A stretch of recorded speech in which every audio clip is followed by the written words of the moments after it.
මා තියෙනවා. ඒ කියන්නේ ප්‍රතිඵල නිකුත් වීම සම්බන්ධයෙන්. අතරම මේ සම්බන්ධයෙන් මොකක්ද අවසන් තීරණය සහ කොහොමද කාල සීමාව? ඔව් ඇත්තටම අධ්‍යයන පොත්සාහිතික සාමාන්‍ය පෙළ විභාගයේ ප්‍රතිඵල නිකුත් කිරීමේ කටයුතු සඳහා අපි දැන් සූදානම් සිටින්නේ. ඒගොල්ලන් කටයුතු අවසන් වෙනා අවසන් අධීර පරීක්ෂා කිරීම කටයුතු සිදු කරමින් පවතින මේ දිනවල දැනට විභාගීය ප්‍රතිඵල නිකුත් කිරීමේ සාමාන්‍ය ගත වන කාල පරාසය තුළම තමයි අපි වැඩ කටයුතු කරගෙන යන්නේ. විශේෂ ප්‍රමාදයක් නැහැ. එහි නිසා අපි සියලු පරීක්ෂා කිරීම කටයුතු අවසන් වූ පසු මේ සති අග වෙන විට ප්‍රතිඵල නිකුත් කරන්න තමයි සූදානම් සිටින්නේ. දැන් පාර්ශ්ව වලින් ප්‍රකාශයක් නිකුත් වීමක් වෙලා තියෙනවා. සාමාන්‍ය පෙළ විභාගයේ ප්‍රතිඵල ප්‍රමාදයි කියන එකේ අදහසක්. ඇත්තටම මෙහෙම විශේෂ ප්‍රමාදයක් නැහැ. අපි සාමාන්‍ය ප්‍රතිඵල සකස් කිරීමට ගතවන කාල සීමාවක් තියෙන. ඒ කාල පරාසය ඇතුළේ තමයි දැනට මේ කාලය ගෙවිගෙන යන්නේ. විශේෂ ප්‍රමාදයක් නැහැ. අපි ඒ ගතවන ඒ කාලය යනම ඒකට ඒ කටයුත්තට විශාල අපේක්ෂක ප්‍රමාණයක් සහ විශාල දත්ත ප්‍රමාණයක් නිසා ඒ සාමාන්‍ය වෙනදා විභාග ප්‍රතිඵල සකස් කිරීමට ගතවන නියමිත කාලය තමයි මේ කටයුතු කෙරීගෙන යන්නේ. ඒක විශේෂයෙන් ප්‍රමාදයක් ඇති වෙලා නැහැ. සාමාන්‍යයෙන් ඔබතුමිලට යන කාල සීමාව වෙනත් වර්ෂවලට සාපේක්ෂව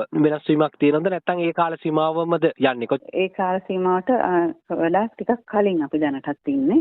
මේ කාල සීමාවට ආසන්න කාලයක් තමයි දැනට ගිහින් තිබෙන්නේ. ඒ නිසා විශේෂයෙන් ප්‍රමාද කියන ඒ කටයුත්තක් ඒ කියන්නේ එහෙම කතාවක් වෙනවා නම් ඒක එහෙම දෙයක් නෙවෙයි.